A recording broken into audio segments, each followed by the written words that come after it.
What's up guys? Today I'll be taking a look at a gas blowback gel blaster pistol made by the company APS, and this is called the Shark. This blaster actually released over a year ago now, but here in South Australia at the time, gas blowback pistols were not allowed. So basically in this video today, I want to find out how the APS Shark holds up compared to modern offerings that I've already reviewed. Now originally there was only one retailer importing these and then on-selling them to other retailers, but recently a second retailer has started importing these, and their name is TAC Toys, and they're actually the ones who sent me this pistol to review. Whether or not you like the retailer TAC Toys, just keep in mind that they have caused the price of these to drop. So do a shop around online, and remember you can also use that 10% discount code BRAD to drop the price of these a little further. Now the APS pistol, just by looking at it, you'll see it shares some similarities with a Glock, but there's also some key places where it differs. The first key difference between this and a real Glock is that it actually has a manual safety. On each side of the blaster, there's a switch you can flick up or down to enable the safety of the blaster. It also omits having a trigger safety, instead opting for a flat surface. It also has the select fire switch on the side of the slide, rather than at the back of the slide like a real Glock. You flick it back for semi-auto fire, or forwards for 19 rounds per second full auto. Starting at the front of the blaster, it has a 12mm counterclockwise thread outer barrel made of aluminium, and it's anodized in this gold color. The inner barrel inside of there is made of metal, and it has a 7.5mm internal diameter and a total length of 105mm. From past experience with gas pistols, 7.5mm is a little bit loose, and I expect the velocities to suffer because of that. The slide itself is made of metal as well, and it has some weight reducing cutouts on the side and on the top. The blaster also has a red front fiber optic sight and a fixed rear sight. On the right hand side of the blaster, it has text that says 7 to 8mm gel blaster. It also has a mock serial number. On the left hand side of the blaster though, the retailer TAC Toys have actually got APS to engrave their company's name on there. Honestly, I'm not really a fan of when companies do that. They're not the ones making the pistol, they're just ordering them to resell. So it's not really a TAC Toys pistol, it's an APS pistol. So I'm not really a fan of having a retailer's name on there, if that makes sense. At the back of the slide, you've got a little bit of ribbing to help with your grip as you pull the slide back, and the selector switch is actually a tiny bit loose. It does work completely fine. Forwards is full auto and back is semi. Doesn't actually slip out of those two settings, but it does have a little bit of wobble to it.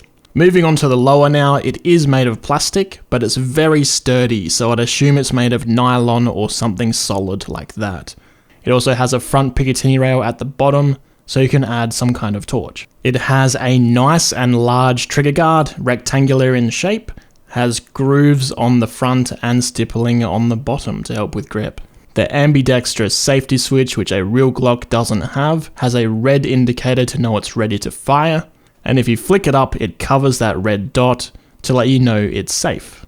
The trigger requires 7mm of travel to fire the blaster, and about 1.5 pounds of force to pull. As I mentioned earlier, the trigger itself doesn't have a safety built into it like a real Glock. Instead, it's opted for a flat face with some grooves in it to add grip. Speaking of grip, this blaster has a lot of stippling on it. You've got stippling for your thumb, you've got stippling for your 3 resting fingers, and even stippling at the back for the palm of your hand. And you've also got that stippling under the trigger guard for your offhand. The mag release works well, and the mags, being the same weight as the blaster itself, easily drop free. You've also got a flared mag well molded as part of the grip. The mags this blaster come with run on 12-gram CO2 bulbs. To insert one of those, you need to remove the base of the mag. To do that, simply push down on this part attached to the spring and slide the base off, just like so. Take a flathead screwdriver and simply unscrew the cap on the bottom of the mag. Insert your CO2 bulb with the nozzle end facing downwards towards the ground, and then screw the cap back on. This cap is actually two-stage, so you'll screw it on and then the center will rotate to actually pierce the bulb. Something you do want to do though is then back off the center screw until it wants to turn the outer screw and just stop. That'll allow a little bit better flow of the CO2. Slide the mag base back on and you're done. One other thing I should mention is once you pierce the bulb with that silver century bit, if you do hear some hissing coming out the bottom of the mag, just means you need to apply some silicone oil to those two O-rings next time you change your bulb. I actually had this happen to me halfway through the day. Applying oil instantly solved it. Each of these mags holds around 16 shots, and the CO2 bulb you just learned how to put in lasts for around 72 shots. So you can keep refilling the mag 4 to 5 times before you actually have to change that CO2 bulb out. But now let's put the mag that it comes with to one side and show you what I think is the coolest thing about the APS Shark. And that is the optional 36 round high capacity mag. The CO2 bulb of course still lasts 72 shots, so you can actually refill this twice before having to change the bulb out. With how long this mag is, I definitely recommend putting a bit of silicone oil in where the gel balls go, just to help with feeding. Also, the blaster itself works with any TM spec Glock mag such as the WeTechs, and this mag itself actually works with any Glock WeTech blasters. And now finally, let's discuss the one issue I had with this blaster throughout the day of gameplay. And that is the slide lock. Occasionally when I was firing the blaster, because of how loose the spring is in the slide lock, it actually kicked up and locked the slide back when I still had gels in there. It was actually pretty annoying, and what I ended up doing is simply holding my thumb down on it so that it wouldn't lock back anymore. So yeah, just something to keep in mind if you do buy one of these pistols. The slide lock has a habit of locking the slide back too soon. You could probably solve that with a stronger spring in there. Aside from that issue though, the APS Shark worked flawlessly the whole day as long as I held the slide lock down. It fired every single time I pulled the trigger, and the full auto also worked flawlessly. So now, let's head outside and chrono the blaster.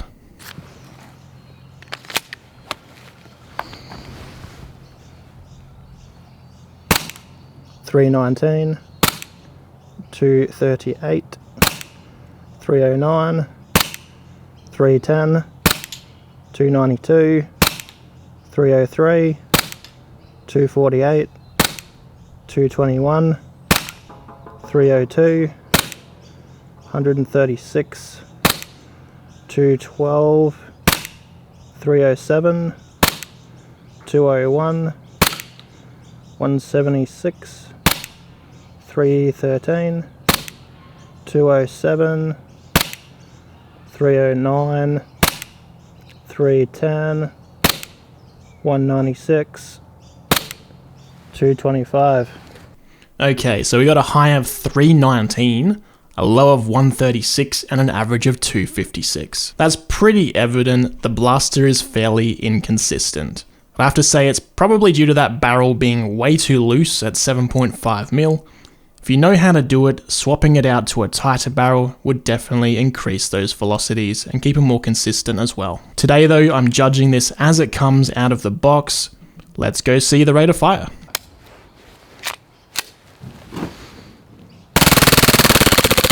.1141. That's 19 rounds per second.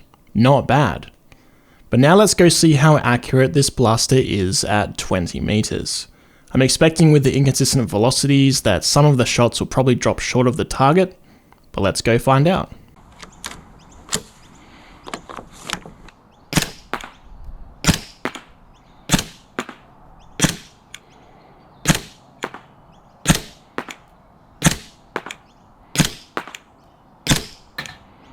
That one went a bit high. And that one dropped short.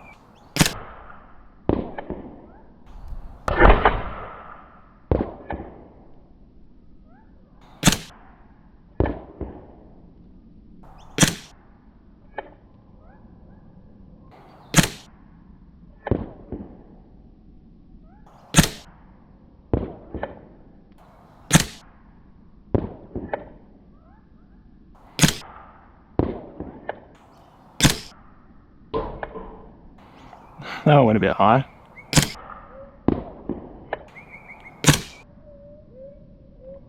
And that one dropped short.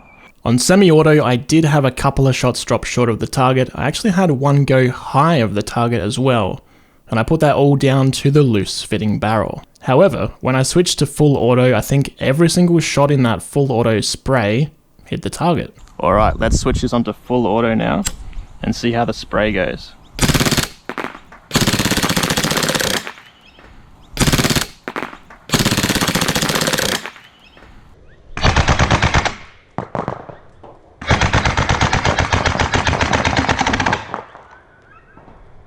Overall, the APS Shark performed quite well, and I'm sure when it came out over a year ago now, it would have been revolutionary at the time for gel ball pistols. It did shoot some fairly inconsistent velocity numbers, but honestly, it didn't affect the accuracy as much as I expected it to. Semi, we had 2 short and 1 go over. During my full day of gameplay, I used a total of 8 CO2 bulbs in this blaster, so it's almost fired 600 shots now.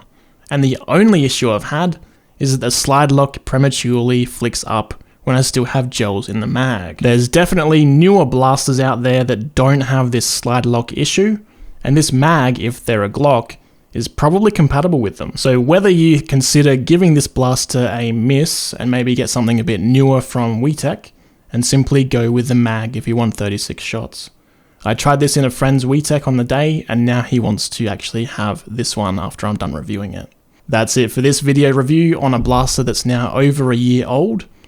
Thanks for watching, guys. Enjoy the gameplay. See ya. Let's go, fellas. It's out for a try. Okay.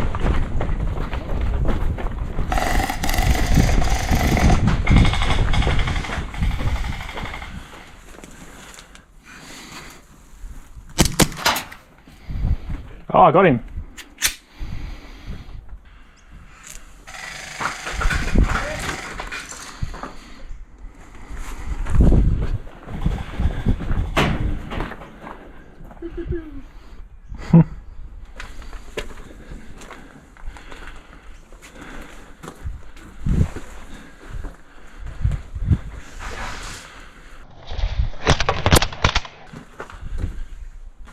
As I walk back. Yep, it's locked back. And there's still a bunch of gels in the mag.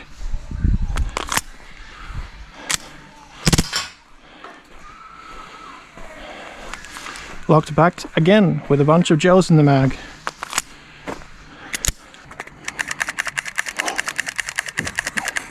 Maybe if I just hold my hand on the fucking slide lock.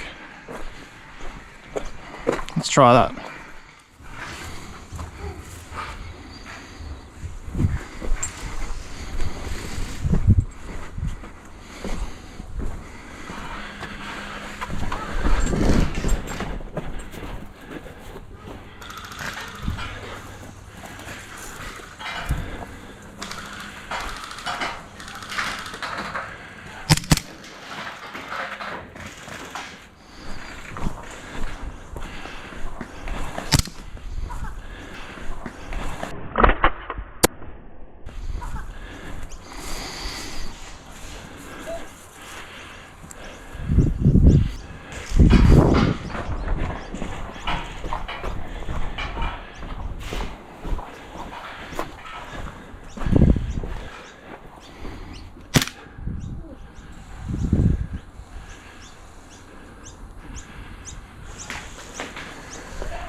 Yep.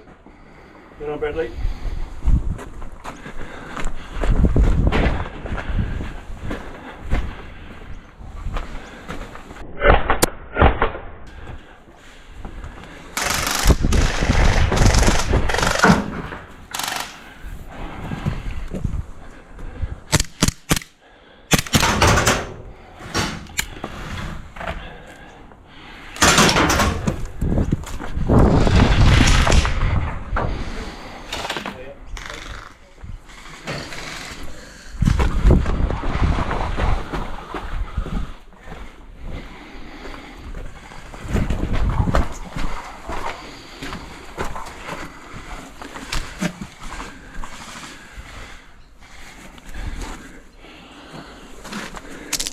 spot.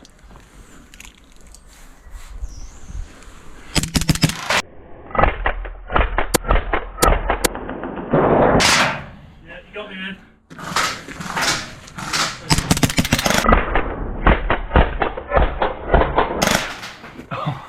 Sorry. Oh, okay.